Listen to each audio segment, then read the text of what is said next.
I got Magnolia Parks. Welcome back to another video. We are going to be reading Magnolia Parks for the first time. I have not read this series at all. I've read Never by Jesse Hastings, and that's how I was introduced to her writing. So let's see how I feel about this one. The cover is gorgeous. I cannot wait to get into this book. I did order this from Blackwell's because the UK cover nothing can beat. And I will be getting the rest of the series in the UK cover as well. So, oh my gosh, let's get into the book. I am Magnolia Parks, okay? I am her. Coffee, coffee, coffee, coffee. Because I need that, and I don't have any more Alani. I need to get some more. Let's jump into Magnolia Parks. The dedications are... I just love the dedications of a book. It's my favorite part. I cannot believe I'm starting this series. I cannot. Oh my gosh.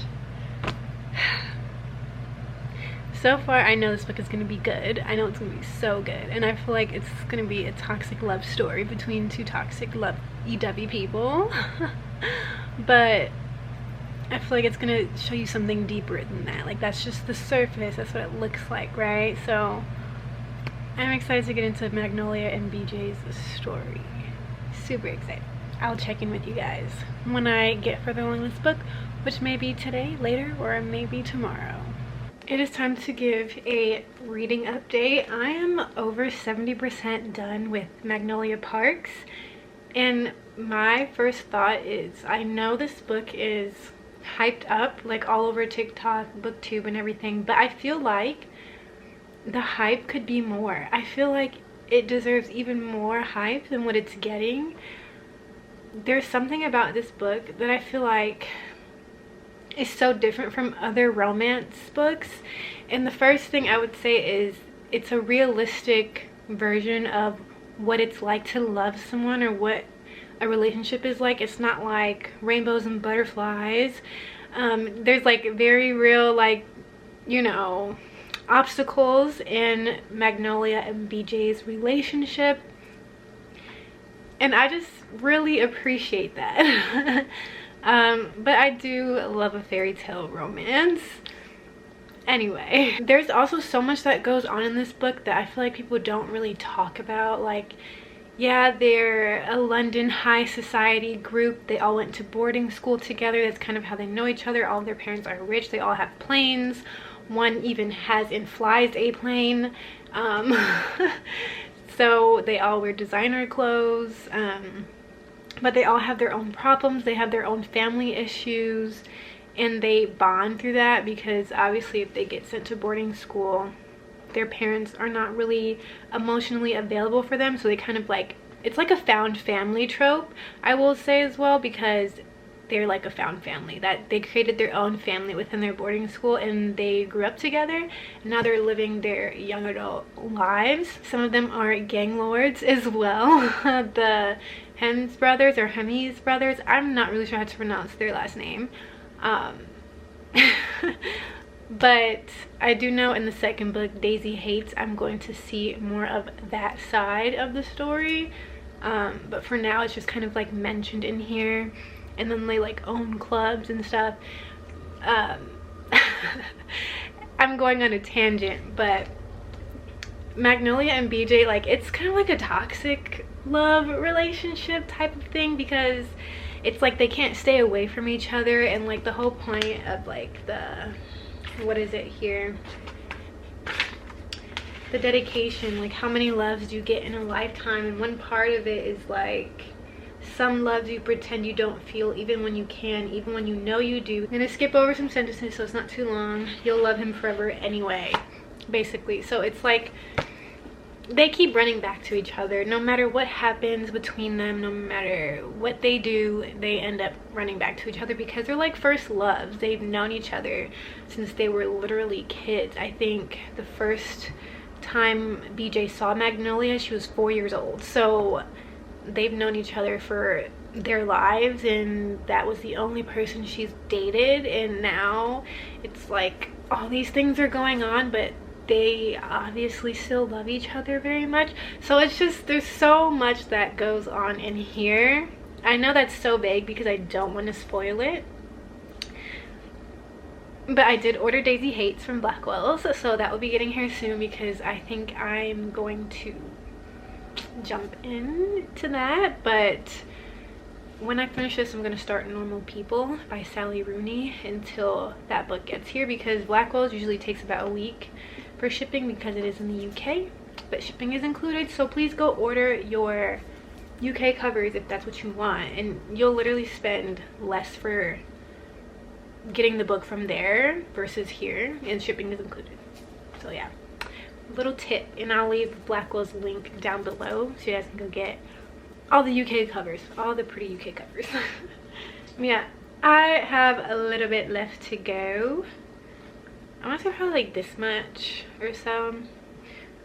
I'm reading it both on here and my Kindle because it's so easy and quick to read on my Kindle, and I can read it when I'm not home. But I go between the book and the Kindle. I also really want to keep this nice, so I don't want to take it with me out anywhere because it's a UK cover, and I just have this feeling that one day they're going to stop making them. I don't know. I don't know. But yes, you guys, this is my second Jesse Hastings book. I definitely loved Never, and the second's coming out, as you know from my last video, but the writing is very similar into how she writes just her romance fiction novel versus her romance fantasy. It's just, you can see like her personality in the way that she writes. It definitely shines through no matter what she is writing. I love Jesse Hastings' writing. I feel like, you know, Emily Henry, I always say is my favorite author, but I feel like Jesse Hastings may just be bumped to #1. Like, that's how much I really enjoy her writing. But anyway, let's get into reading the rest of the book.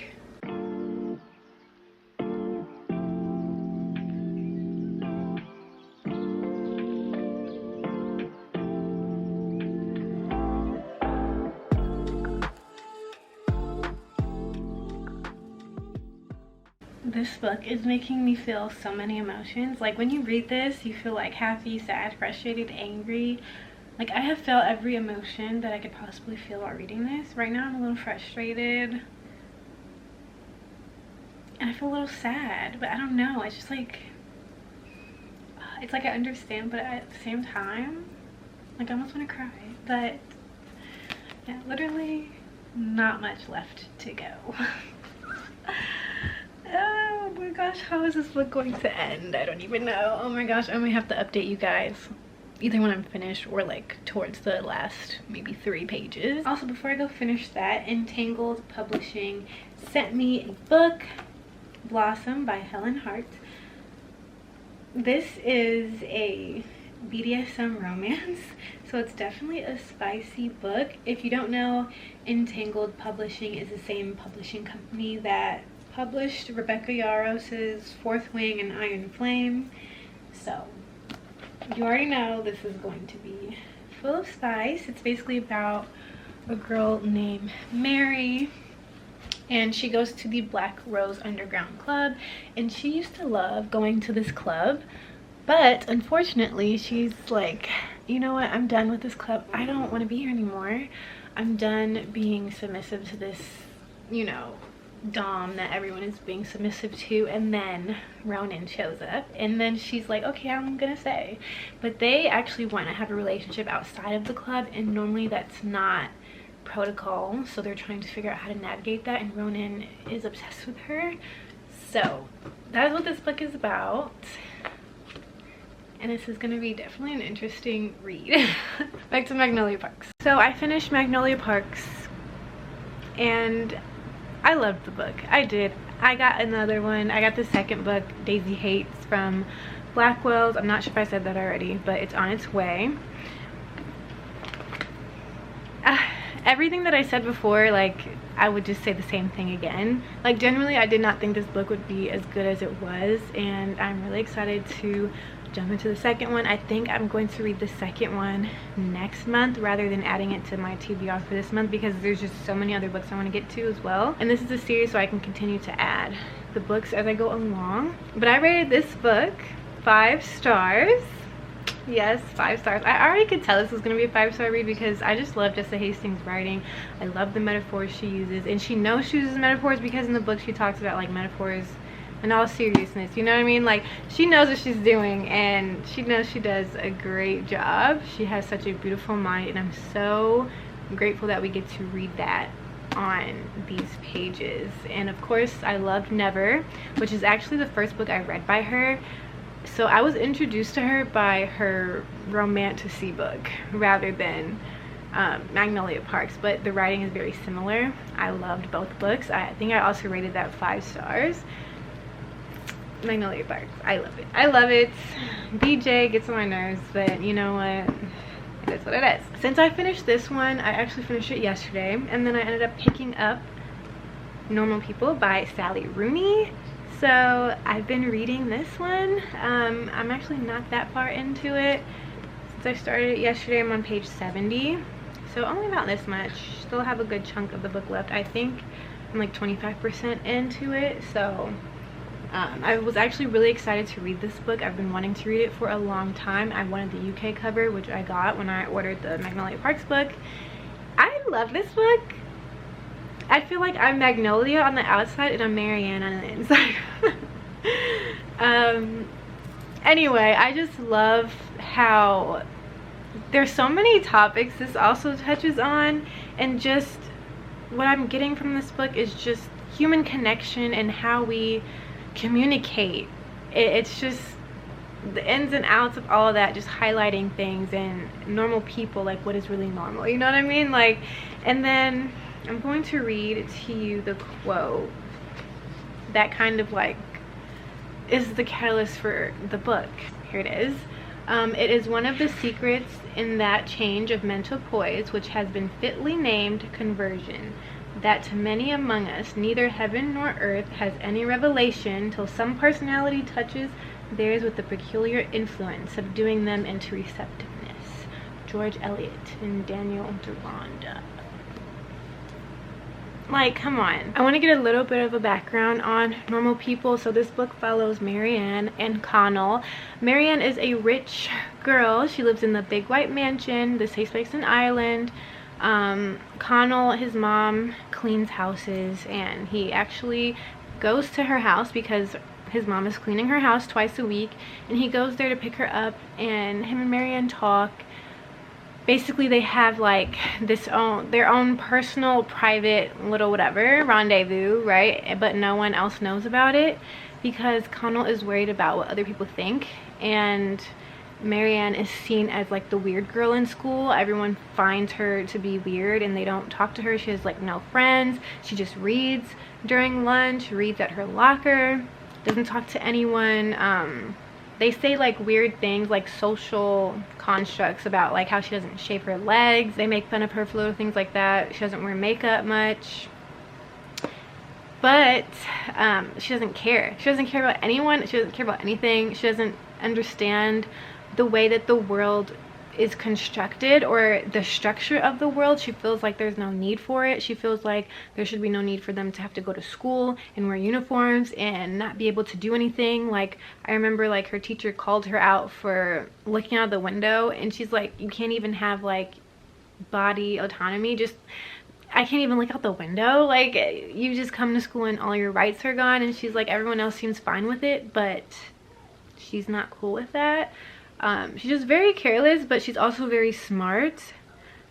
So I feel like I'm Magnolia on the outside of Marianne on the inside in a way, because it's just like the way her mind works, I feel like is similar to mine, but Connell is also obsessed with that, and not many people get to see that version of her.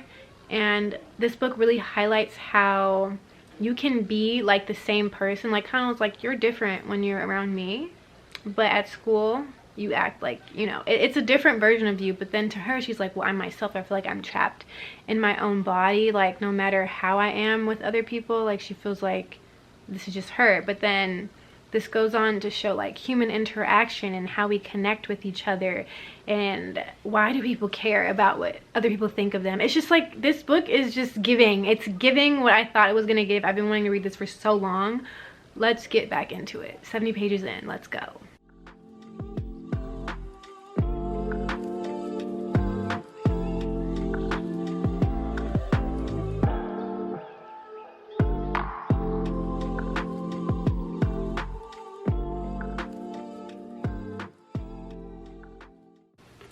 So I finished this book, and I loved this book. I loved reading this book, but I'm going to say towards the end it started to get like, okay, what's going on here? Like, because obviously Marianne and Connell go and live like their separate lives after college, and you know, they're dating other people and whatnot, and that's not really a spoiler because that's just like the context of the book. But I did not like the ending. Yeah, I just felt like the ending wasn't for me. I wish it would have ended a different way, but at the end of the day, I do see the reasoning for the ending. I do see like the meaning behind it. But I feel like there was so much in this book. Like, this book had so much depth that once it got to the end, it kind of like fell off a little bit. You know what I mean? Like, it had so much depth in the beginning and the middle, but towards the end, it was kind of like sloping off. But I really did enjoy the book. I really related to a lot of the book. Would I recommend it? Obviously, I did love it, but instead it's going to be knocked down 1 star. I would have rated this book 5 stars. I just felt like it was a 5-star read, but because of the ending and just like towards the end of the book, I am going to eliminate 1 star. So I am rating this book 4 stars. I really did love it, and I cannot wait to watch it because I know it's a series now. I would recommend this book. I definitely think you should read it. I enjoyed myself. I feel like I definitely have a different outlook on a lot of things, and just like the way that we navigate the world, and like why our lives are the way that they are, why we communicate with the people that we communicate with, like I said before. But that is the end of this reading vlog. My next video is going to be something exciting. It's gonna have like a theme to it, because these are just like simple reading vlogs without like much of a theme, okay? But we're changing that up. But anyway, thank you guys so much for watching, and I will see you guys in the next one. Get excited for the next one.